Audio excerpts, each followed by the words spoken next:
Hello everyone, તો અહીંયા પનીરનું શાક બનાવવાનું છે. તો અહીંયા પાલક સુધારવાની છે. બાકી બધું થઈ ગયું છે. ડુંગળી ટામેટાં બધાની ગ્રેવી બનાવી લીધી છે.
હાલો, તો પનીરનું શાક આપણે બનાવવાનું છે.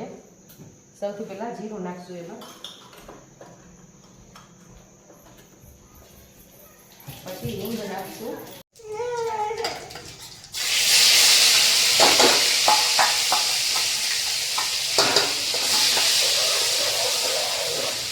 પછી આપણે આમાં ડુંગળી નાખી દીધી છે.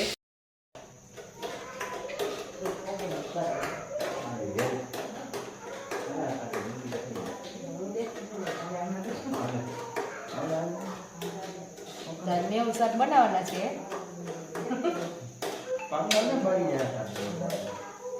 ખાલી ચમચો બનાવવાના.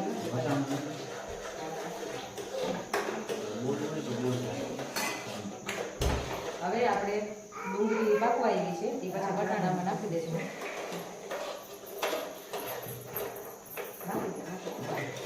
બધાય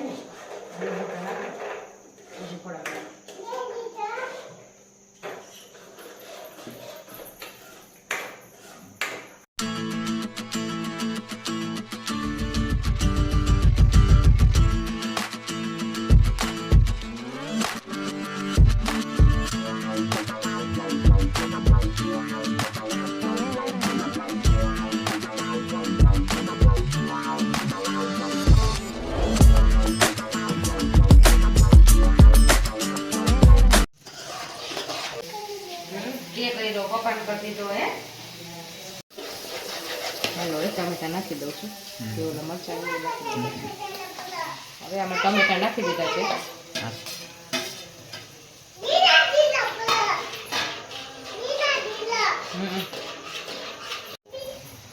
હવે આમાં લસણ ને લીલું લસણ ને મરચું નાખી દઈ.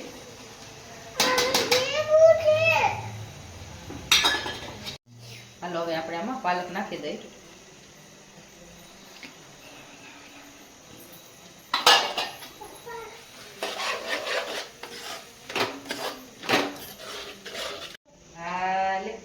દીકરો અગરબત્તી ખોડવાનો બહુ શોખ છે. તો આમાં ચટણી, હળદર અને ધાણા જીરું બધું પાણી નાખી મિક્સ કરી લીધું છે. એટલે બધા મસાલા એકદમ મિક્સ થઈ જાય, છૂટા ન રહીએ. અને અહીંયા આપણે તેલ પણ છૂટું પડવા માંડ્યું છે, એટલે આપણી ગ્રેવી પાકી ગઈ છે.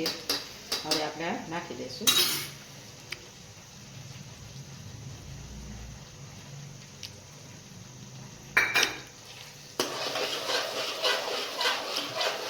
પાણી પાણી પાણી નાખ, પાણી નાખ, થોડુંક પાણી નાખી દે.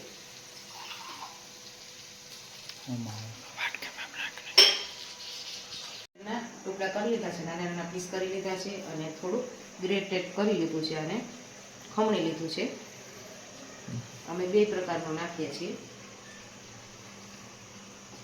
પનીર નાખી દઈશું.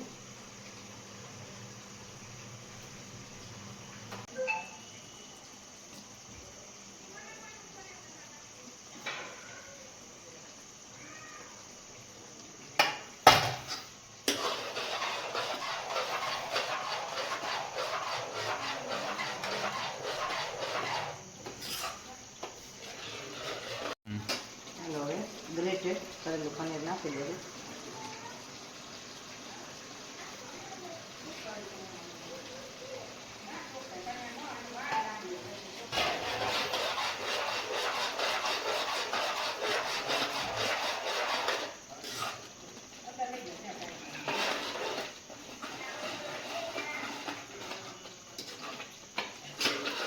શાક થોડું મોરું જ બનાવેલું છે કારણ કે છોકરાઓને ખાવાનું છે એટલે બહુ તીખું નથી બનાવતા.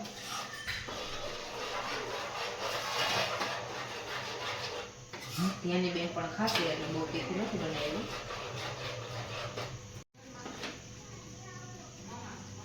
આ આપણે શિવાંશ માટે કાઢી લીધું છે.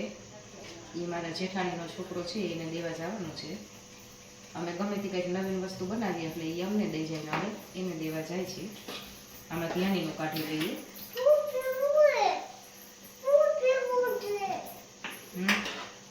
હાલો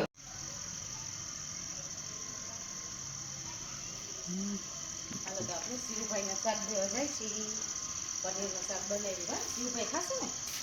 નાખશું ને દાણાભાજી. શિવભાઈ ખાશે શાક. ખાશે પનીરનું શાક. હો